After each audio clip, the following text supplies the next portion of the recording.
पानीपत से आप ये बड़ी खबर देख पा रहे हैं कि पानीपत में भेष बदलकर, जी हां, भिखारी बनकर एक महज 14 साल की नाबालिग बच्ची के साथ घर में घुसकर हाथ देखने के बहाने जो है उसके साथ रेप की वारदात को अंजाम दिया जाता है। जी हां, उसके साथ दुष्कर्म किया जाता है। किस तरह से जो आरोपी है वो कहां का रहने वाला है, कैसे क्या कुछ वो रेकी करता था, फिलहाल हमारे साथ मौजूद है श्वेता आर्या जी। श्वेता जी, आज आपने एक खबर देखी होगी और इस मामले में 14 साल की बच्ची को फिर पानीपत में एक बार दरिंदगी का शिकार जो है बनाया गया है। आप परिवार से मिलके आए हैं, क्या कुछ उनका कहना है? परिवार ने बताया है कि वो पिछले 3 साल से यहाँ पे रह रहे थे कॉलोनी में, और ये व्यक्ति जो था ये दूसरे धर्म का है और ये भिखारी की बन के आता था। 10-20 रुपए जो दे देते थे उस कॉलोनी में, और भी जगह जाता होगा, और इस तरीके से ये पैसे मांगने के लिए आता था। और ये कह रहे थे परिवार वाले कि पिछले 3, जैसे उसकी अपनी बहन के पास वो लड़की रहती है, उसके माता पिता यूपी में रहते हैं, वो एक बच्चा है उसके बहन का 1 साल का, उसको रखने के लिए उसकी माँ उसको छोड़ के गई थी, क्योंकि वो खुद भी फैक्ट्री में काम करती है उसकी बहन।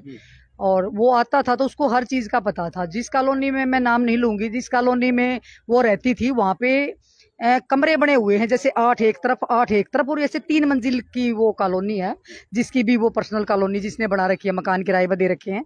तो नीचे एक यही परिवार था, नहीं बाकी सारे छड़े रहते हैं अलग, जैसे 8 कमरे हैं तो 8 में एक ये परिवार है, बाकी 7 में मतलब बगैर फैमिली के ही रहते। हाँ, लेकिन इतनी अंदर जाके वो कमरे बने हुए हैं, वहां पे वो पैसे मांगने के लिए, भीख मांगने के लिए जाता था।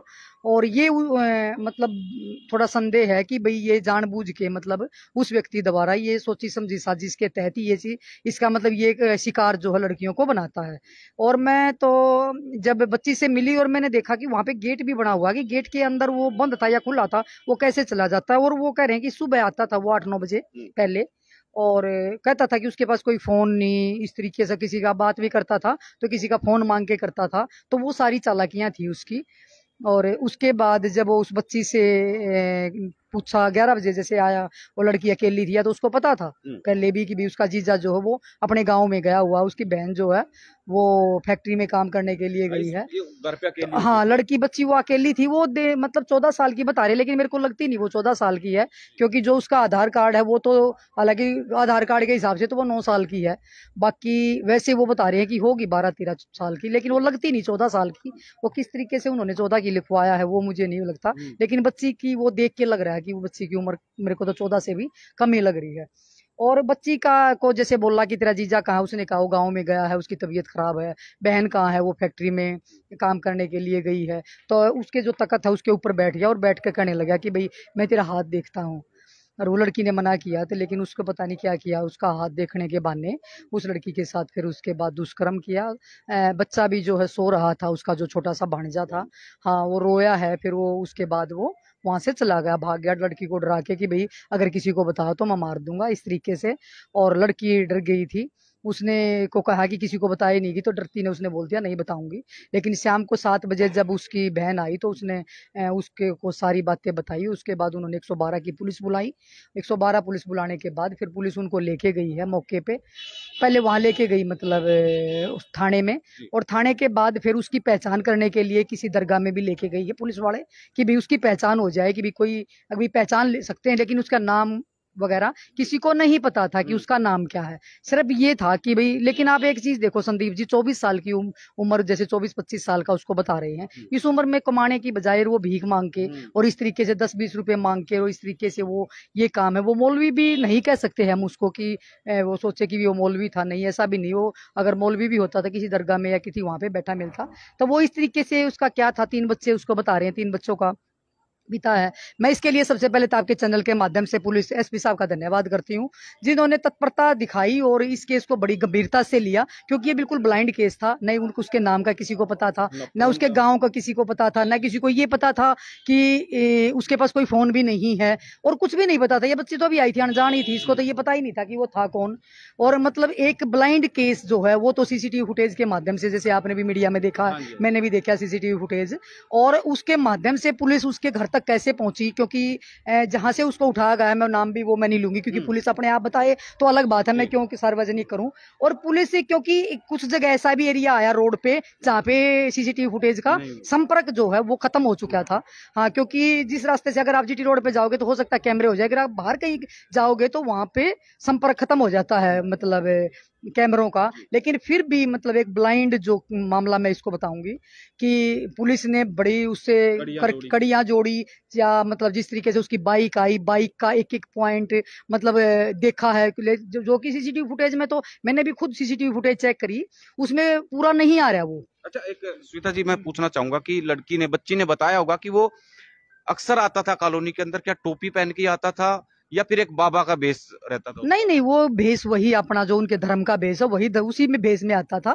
और वो कह रही है कि 3-4 बार आया है, ज्यादा नहीं आया, कि हर रोज नहीं आया। सुनने में ये आ रहा था कि भाई हर रोज उसका आना जाना था, हर रोज 5-10 रुपए लेता था। नहीं नहीं, हर रोज नहीं आता, हर रोज कौन देगा 5-10 रुपए उसको।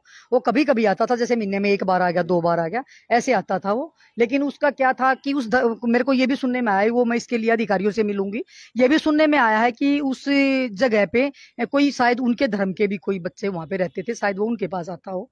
तो क्या था कि भाई मैं ये कह रही हूँ कि पुलिस ने उसका रिमांड लेना चाहिए, और रिमांड लेके ये बात पता करनी चाहिए कि भाई हो सकता है कि इसने पहले भी कोई ऐसा काम किया हो। अब आप एक देखो कि अगर पुलिस इसको गिरफ्तार नहीं करती, अगर ये लड़की डर जाती, नहीं बताती, या 10 दिन के बाद, 15 दिन के बाद ये बताती, इससे, क्योंकि बहुत से केस ऐसे भी आए हैं जो 1 महीने के बाद या 2 महीने के बाद हमारे सामने वो केस आते हैं कि भी लड़की जब गर्भवती मिलती है, उसके साथ कोई हादसा होता है, तो उस टाइम पे सीसीटीवी फुटेज डिलीट हो जाती है। तो अगर इस केस में पुलिस थोड़ी सी भी लेट करती तो सीसीटीवी फुटेज 15 दिन में या महीने में खत्म हो जाती, पुलिस को इतनी बड़ी सफलता नहीं मिलती।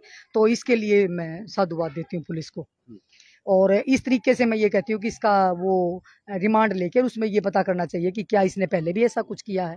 अगर पहले ऐसा कुछ किया है तो उस केस को भी खोलना चाहिए पुलिस ने। और मैं एक निवेदन और करना चाहती हूँ कि इस तरीके से कोई भी भिखारी बन के या कोई भी मांगने वाला बन के ऐसे आपके आता है तो उसकी सूचना तुरंत जो है पुलिस को, अनजान व्यक्ति अगर किसी कॉलोनी में आता है तो उसकी सूचना तुरंत जो भी संबंधित थाना है उसको देनी चाहिए। क्योंकि जिस व्यक्ति के बारे में पता ही नहीं कि वो कह रहे कि वो पर्ची काटने के नाम पे या किस नाम पे पैसे लेता था, तो उसकी पहचान अगर कोई इस तरीके का व्यक्ति अनजान आता है तो उसकी सूचना पुलिस को देनी चाहिए। क्योंकि नहीं तो ये हो सकता है हमारी बच्चियों को ये टारगेट बनाया जा रहा हो और इस तरीके से बच्चियों के साथ ये अनहोनी होती है। क्या लगता है आपको कि एक विशेष समुदाय से है और दूसरे धर्म की लड़की है, तो ऐसा भी इंटेंशन लग रही है कि भाई आपको कि भाई क्या विशेष रूप से शायद इसीलिए वो रैकी करता हो कि भाई यहाँ पर इस तरह से इस धर्म के लोग रहते हैं, ये टारगेट हो सकता है? मतलब ये तो देखो पुलिस जांच का विषय है, इसमें मैं ऐसा कुछ नहीं बोल सकती हूँ तो पुलिस जांच में क्या आता है। लेकिन इस तरीके से एक 24 साल का या 23 साल का या 25 साल का लड़का और इस तरीके से मतलब काख में बैग, आपने भी देखी होगी वो फुटेज, काख में वो बैग टांग, वो झोला सा टांग के पैसे मांगने जाता है, तो उसकी मनसा क्या थी, तो वो तो देखो पुलिस जांच का विषय है, पुलिस की उसमें तो मैं क्या कह सकती हूँ। लेकिन कहीं ना कहीं ये है कि हमारी बेटियों को शिकार बनाया जा रहा है, ये बात मैं जरूर बोलूंगी। बच्ची की हाँ, बच्ची से मेरी बात हुई है, हाँ, इन्होंने जैसे CWC की काउंसलिंग हो चुकी, मेडिकल हो चुका है, और मैंने लड़की की खुद काउंसलिंग करी है जिसमें लड़की डरी हुई थी। मैंने फिर भी परिवार को आश्वासन दिलाया कि भैया आपने डरने की जरूरत नहीं है, भाई आप बाहर के बेशक भी हो, लेकिन ऐसे सैकड़ों केस मेरे पास खुद है जिनकी मैं पैरवी कर रही हूँ और आपके साथ भी खड़ी हूँ, और जहां तक भी कड़ी से कड़ी सजा दिलवाने का प्रयास करेंगे, और जहां तक भी होगा वहां तक भी मतलब इसके और भी अगर कोई केस निकल गया तो वो भी निकलवाने का प्रयास करेंगे कि कोई ऐसी घटना ना करियो, क्योंकि केस मजबूत। और पुलिस से भी निवेदन करूंगी कि जल्दी से इसका चालान पेश करके उसके ट्रायल पे लाया जाए कि इसको जल्द सजा मिले। श्वेता जी, इस उम्र में उसके ऊपर इस तरह से दरिंदगी का शिकार उसे बनाया गया, वो पूरी ताउम्र उसे याद रहेगा। शादी होगी, उसके बच्चे भी होंगे, तो कहीं ना कहीं झिंझोड़ करके रखने वाली जो इस तरह की जो वारदातें हैं वो सामने आ रही है, पहले भी आपने देखा होगा। तो क्या कुछ कहेंगे, कोई समाज का नजरिया भी जो है बदलता हुआ जा रहा है? अब आप ये देखो कि वो लड़की अपनी मतलब कुछ दिन पहले ही चलो अपनी बहन के पास आई है उसका बच्चा रखने के लिए। उसको ये थोड़ा पता था कि बच्ची को कि तेरे साथ ये हो जाएगा, या उसके परिवार को, उसकी माँ बाप को तो अब तक पता भी नहीं। इसीलिए मैं उसका एरिया या उसका थाना या उसका ये चीजें नहीं बता सकती आपके माध्यम से, क्योंकि वो परिवार ये कर रहा है कि भाई अगर हमारे गाँव में भी वहां पे इस बात का पता लग गया तो हम कहीं मुंह दिखाने के लायक नहीं रहेंगे, क्योंकि बच्ची का मामला है। वो खुद ये परिवार नहीं चाहता कि किसी को इस बात का पता लगे। करेगा उसका कौन?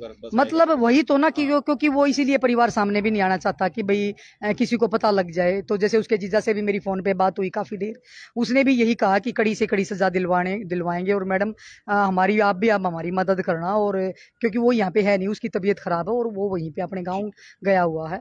और मतलब आश्वासन उसको दिया है भाई अब हमारे पानीपत में ये घटना हुई है तो पुलिस के साथ साथ हम भी आपके साथ हैं। और इस ऐसी घड़ी में तो हर व्यक्ति ने, चाहे मीडिया है चाहे पुलिस है, हर व्यक्ति ने साथ देना चाहिए, क्योंकि बेटियों के साथ जो इस तरीके की घटना हो रही है, आपने देखा है कि भाई एक इससे पहले भी एक घटना और है, एक जो किराएदार है वो मैंने पहले भी बताया था कि एक बच्ची के साथ दुष्कर्म करके वो बच्ची प्रेग्नेंट हो गई थी और भाग्या हुआ, और पुलिस उसको नहीं ढूंढ रही अभी तक। लेकिन इसमें पुलिस ने गंभीरता दिखाई, इसके लिए मैं उनको साधुवाद देती हूँ। लेकिन कई मामले ऐसे भी हैं जो पुलिस नहीं ढूंढ पाती।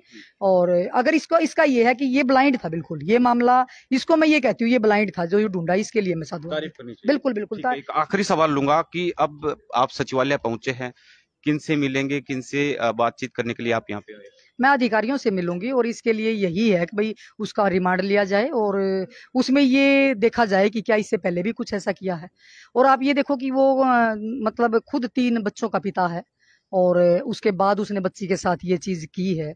और मतलब जैसे गांव वाले कह रहे थे कि भाई सुनने में आया है कि भाई शरीफ था, ऐसा तो नहीं लगता था, लेकिन गांव वालों को क्या बताइए भेस बदल के ये ऐसे करके ये चीज करता है। हाँ, तो वो है कि भाई कई बार ऐसा होता है कि जो दिखता है वो होता नहीं। चलिए, बहुत बहुत शुक्रिया। तो आपने सुना तमाम सवाल और उनके जवाब। और बता दें फिर जो दर्शक हमारे साथ अभी जुड़े हैं कि पानीपत में एक 14 साल की नाबालिग बच्ची के साथ जो है भिखारी बनकर एक घर के अंदर घुसता है और उसके बाद में घर पर अकेली पाकर के उसको हाथ देखने का बहाना जो है दे करके उसके साथ दरिंदगी जो है वो की जाती है। फिलहाल पुलिस ने कहीं ना कहीं इस मामले को गंभीरता से लेते हुए आरोपी को गिरफ्तार कर लिया है। आप सभी लोगों से अपील रहेगी कि इस वीडियो को शेयर जरूर करें, साथ के साथ जागरूक भी रहें। अगर आपके आसपास गांव में, कॉलोनी में, आपके वार्ड में कोई अनजान शख्स आता है तो आपको अपने बच्चों को सतर्क रखने की, खुद सावधान रहने की जरूरत है, नहीं तो इस तरह से आपके आसपास भी ऐसी घटनाएं घट सकती है। नमस्कार।